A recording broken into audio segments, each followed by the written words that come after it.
Hello दोस्तों, cooking with Rohit में आपका स्वागत है।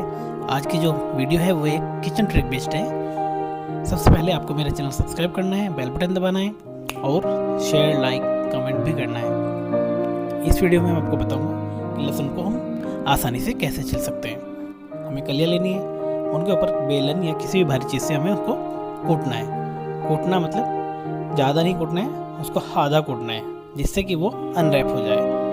जैसे वो अनरैप हो जाए आप आसानी से इस तरीके से अंदर की जो कली है वो बाहर निकाल सकते हो।